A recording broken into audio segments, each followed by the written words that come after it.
Kembali lagi di Cerita Cinta Channel. Jangan lupa like, comment, and subscribe ya. Terima kasih. Hari demi hari telah dilalui dan tidak terasa Emmanuel sudah berada di rumah sakit selama 1 bulan, dan selama itu juga istrinya tidak menemuinya, membuat dirinya selalu tidak tenang, dan ia yakin jika Vikanya masih marah kepadanya. Dan pagi ini Emma sudah diperbolehkan untuk pulang ke rumah karena kondisi kakinya sudah berangsur membaik. Walaupun ia harus jalan menggunakan tongkat atau terkadang memakai kursi roda. "Apa dia masih marah denganku?" tanya Emma kepada Bondan dan Rima saat mereka sudah berada di dalam mobil.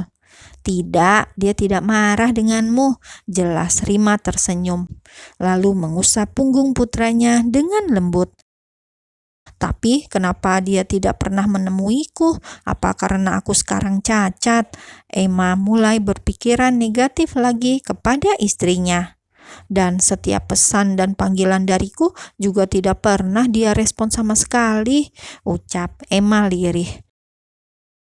Bondan menghembuskan nafasnya dengan kasar ketika mendengarkan penuturan menantunya yang membuatnya geram. Tapi Bondan berusaha untuk menguasai diri agar tidak emosi, dan ini semua juga bukan kesalahan Emma sepenuhnya. "Ada satu hal yang tidak kamu ketahui tentang Vika selama ini." Bondan membuka suara dan menatap menantunya dari spion tengah karena saat ini dirinya sedang menyetir mobil. "Ada apa dengan Vika?" tanya Emma dengan perasaan cemas. Kemudian Bondan dan Rima menceritakan kejadian dari mulai Vika pingsan dan harus istirahat total di rumah. Tubuh Emma lemas seketika saat mendengarkan cerita ayah dan maminya. "Kenapa kalian tidak bilang kepadaku? Aku ini suami yang sangat kejam," kesal Emma, lalu memukuli kepalanya sendiri dan berteriak histeris. "Suami macam apa aku ini?" batin Emma, sangat marah dan kesal dengan dirinya sendiri. "Semua karena permintaan Vika. Dia tidak ingin membuatmu khawatir. Vika ingin kamu fokus dengan kesembuhanmu sendiri," jelas Rima, lalu menghentikan tangan Emma yang terus memukuli kepalanya. Lihat, begitu besar cinta Vika untuk suaminya. Perasaan bersalah semakin menyeruak masuk ke dalam hati Emma. Tidak berselang lama, mobil yang mereka tumpangi sudah sampai di halaman rumah besar tersebut. Emma segera keluar dari dalam mobil dengan menggunakan tongkat tanpa menunggu Bondan dan Rima. "Nue, berjalanlah dengan hati-hati," ucap Rima sedikit berteriak. Emma memasuki rumahnya dengan tergesa, lalu ia mengedarkan pandangannya di setiap sudut rumahnya, akan tetapi ia tidak melihat istrinya. "Akhirnya Denue pulang," seru Bibi dan tersenyum bahagia yang datang dari arah dapur. "Istriku kemana, Bi?" tanya Emma. "Di kamar, Den. Kerjaannya nangis terus. Katanya kangen sama Denue," jawab Bibi keceplosan. Emma mengembangkan senyumnya ketika mendengar penuturan Bibi. "Benarkah dia merindukanku?" batin Emma sangat bahagia. Kemudian Emma berjalan dengan tertatih menuju kamar utama yang ada di lantai atas. Saat sudah sampai di depan pintu kamarnya itu, Emma membuka pintu tersebut dengan pelan. Lalu perlahan ia memasuki kamarnya. Bibirnya semakin terkembang ketika ia melihat istrinya masih terlihat pulas di atas ranjang. "Sayang, aku kangen banget," bisik Emma. Ia mendudukkan diri di tepi tempat tidur dan tangannya itu terulur untuk membelai wajah cantik istrinya yang terlihat tirus. "Kenapa badanmu terlihat kurus? Apa kamu tidak makan dengan baik?" batin Emma bertanya, lalu ia mengecup pipi istrinya dengan lembut. Vika mulai menggeliat dan membuka kedua matanya. Ia tersenyum saat ia melihat wajah suaminya yang berada di dekat wajahnya. Vika berpikir jika saat ini dirinya sedang bermimpi. Aku kangen, lirih Vika lalu meneteskan air matanya. Begitu pula Emma ikut menangis. Aku di sini sayang, jawab Emma sembari mengusap air mata istrinya itu. Hug and kiss me, pinta Vika dengan manja lalu merentangkan kedua tangannya.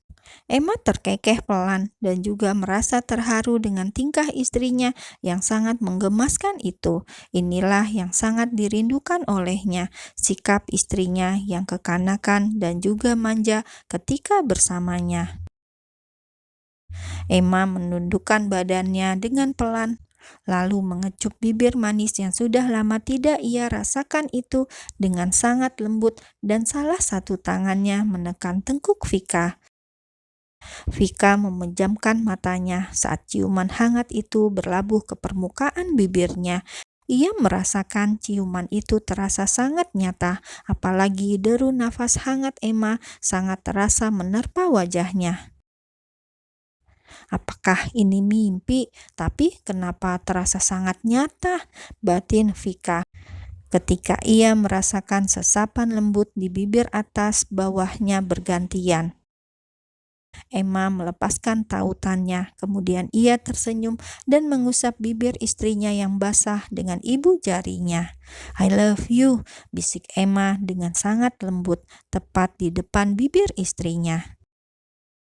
Vika perlahan membuka matanya dan ia pun tersenyum ketika melihat wajah suaminya sangat dekat dengan wajahnya.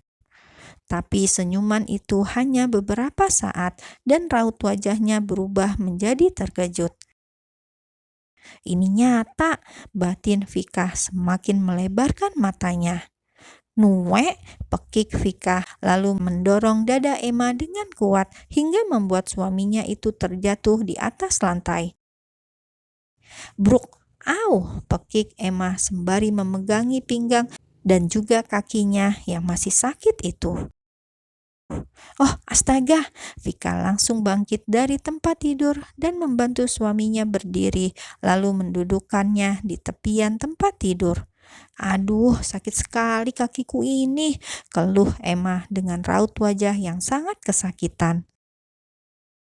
"Maaf, aku terkejut dan aku pikir tadi itu hanya mimpi," jelas Vika penuh rasa bersalah dan juga sangat cemas dengan keadaan suaminya. "Apa sangat sakit?" tanya Vika sembari mengusap-usap kaki kiri suaminya yang berbalut celana jeans panjang berwarna hitam. "Iya, sangat sakit sekali. Rasanya aku ingin mati saja," jawab Emma sembari menatap wajah istrinya dari samping yang sedang mengusap kakinya. Ada kebahagiaan tersendiri ketika melihat Vika mencemaskan keadaannya.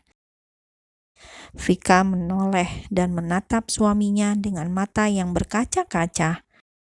"Maaf, aku benar-benar tidak sengaja tadi. Jangan mati dan jangan tinggalkan aku," pinta Vika dengan wajah yang terlihat sendu. Emma tersenyum lalu menarik kedua tangan istrinya yang masih bertengger di kaki kirinya. "Apa kamu takut kehilangan aku?" tanya Emma lembut lalu menarik Vika ke dalam dekapan hangatnya. Vika mengangguk pelan dan ia tidak kuasa untuk menahan air matanya lagi. "Lalu kenapa kamu tidak pernah menemuiku?